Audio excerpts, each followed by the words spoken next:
Tools. So you'll need some tools to work on your Luna X2 or Luna X1 or Z1. In my case, I'm using a mechanic stand. If you have one, then make sure you never crimp the frame, you never hold the bike on the seat post. You can only use it like this. As you can see, there's zero pressure on the frame. It's just holding the rear wheel up so I can actually adjust the derailleur. Never ever try to clamp the frame and flip it over. You can crush the frame and your frame is ruined. So if you have one of these, be careful. If you don't go buy one. You can just flip the bike over.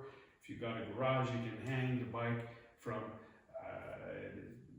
here or from seat stay and just work on it.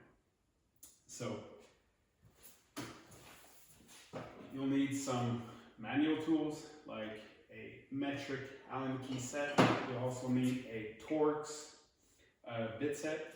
The reason is because they used some Torx on this bolt right here, and also the motor uses some T10 bolts. You also need a 15mm wrench for the pedals, but you can get away with just a 6mm Allen head from behind the cranks. You also need a shock pump. This is a must-have. You cannot use your tire pump. You need a shock or suspension pump to put some air in the shock and in the fork. The pressure will depend on your weight, riding style and such. There's many videos on YouTube on that topic. So these are the must-have tools. You also need, well, recommended tools. I personally recommend to get a torque wrench kit. This one is made for bicycles. They're all over eBay and Amazon. They're really cheap, about $30. But the reason is simple. You got a carbon fiber frame, and if you over tighten like the seat clamp, you can crack the frame.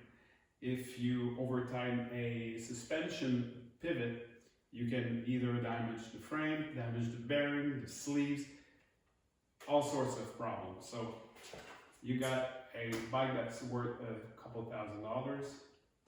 Getting a torque wrench at $30 is a bargain. Also recommend the tool, a chainring, I think it's a chainring wrench, something like it. It's just to hold the nut behind the bolt so you can remove the chainring. Also a deep socket. This is for removing the lug nut. It's not needed unless you need to remove the spider or work on the motor, like change the gear and such. So I will link up the part number for this. Now you also need some maintenance stuff. So brake cleaner. Every time you remove the wheels, you know, you get some grease on your fingers, touching the chain, and if you touch the disc, then you will contaminate the pads and you will need new pads. Blue Loctite. At the factory, they added some Loctite on some of the bolts, some of the nuts, but not all of them. And if you ever remove one, you'll need to add some more. So blue Loctite on almost every screw on the bike. You'll thank me later. Well, chain lube. And also a thin lube. This one is Tri-Flow Superior Lubricant.